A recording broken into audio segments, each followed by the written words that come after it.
नमस्कार दोस्तों, जय श्री श्याम। तो अगर आप म्यूचुअल फंड में ईटीएफ में या स्टॉक में ट्रेडिंग करते हो तो आज की वीडियो बहुत ज्यादा इंपॉर्टेंट है। बिकॉज यहाँ पे देखो एक नियम आया है डीमेट अकाउंट को लेके, कब कब बंद हो सकता है आपका डीमेट खाता, क्या है इसे लेकर नियम। तो देखो कंप्लीट यहाँ पे डिटेल में आपको बताऊंगा, इसलिए पूरा वीडियो वॉच करना। और यहाँ पे मैं आपको बता दूं, हमारा जो मेन चैनल है उसमें आज बंधन स्मॉल कैप फंड से उसके रिव्यू की वीडियो आ चुकी है, लिंक डिस्क्रिप्शन में दे दूंगा, कंप्लीट वीडियो आप वॉच कर सकते हो। अब यहाँ पे देखो नियम क्या है, नियम इस तरीके का है। पहली चीज तो पूरा आर्टिकल को पढ़ने की आवश्यकता नहीं है। यहाँ पे ये चीज दे रखी है, मान लीजिए अगर आप स्टॉक में क्या करते हो, एसआई ट्रेडिंग करते हो, ईटीएफ में निवेश करते हो या म्यूचुअल फंड में निवेश करते हो, तो सीधा सा नियम है कि भैया टोटल 1 साल के अंदर आपको कोई ना कोई यहाँ पे ट्रांजेक्शन करना पड़ेगा। अब यहाँ पे मैं व्हाइट बोर्ड पे चलता हूं जिससे अच्छे खासे तरीके से समझा सकूं। अगर हम देखो स्टॉक की बात करें, पहली चीज तो अगर स्टॉक को हम समझें तो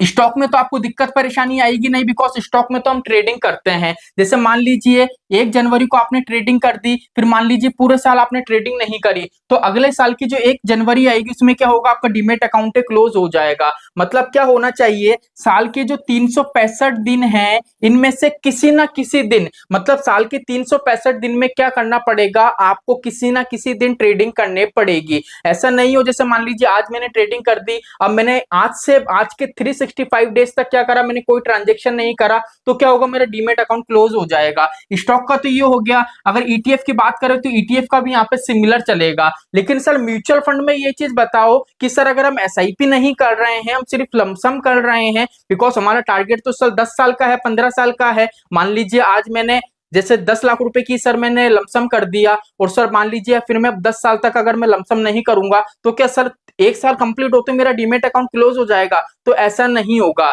इसमें क्या कंडीशन है, अगर म्यूचुअल फंड में मान लीजिए अगर आप लमसम भी करते हो, अगर लमसम करने के बाद आपका पैसा है ना वो अगर मार्केट में पड़ा हुआ है, टोटल ये समझो अगर इन्वेस्टमेंट आपका कंप्लीट हो रखा है ना, तो आपने इन्वेस्टमेंट क्या करा, जैसे मान लीजिए आपने लमसम करा, लमसम करने के बाद आपने पूरा पैसा निकाल लिया, ठीक है, उसके बाद आपका कोई ट्रांजेक्शन नहीं है, तो आपका डीमेट अकाउंट क्लोज हो जाएगा। लेकिन अगर आपने एक बार लमसम कर लिया, अगर वो पैसा आपका लॉन्ग टर्म के लिए भी पड़ा है तो भी आपका डीमेट अकाउंट सेफ है, उसको कुछ नहीं होगा। यहाँ पे सीधा सा नियम है कि भैया 1 साल के अंदर आपका ट्रांजेक्शन होना चाहिए, वो ट्रांजेक्शन एक्टिव वे में होना चाहिए। मतलब आपका जो भी ब्रोकर ऐप है, चाहे वो एंजल वन हो, चाहे आपका धन हो, चाहे आपका ग्रो हो, ठीक है, चाहे जरोदा हो, वहां पे आपको एक्टिव रहना पड़ेगा। यहाँ पे लमसम कर रखा है तो एक तरीके से आपका इन्वेस्टमेंट एक्टिव है, आपने एसआईपी कर रखी है तो आपका इन्वेस्टमेंट है वो एक्टिव है। लेकिन स्टॉक में क्या होता है, कुछ लोग ये करते हैं कि सर आज मैंने ट्रेडिंग कर दी,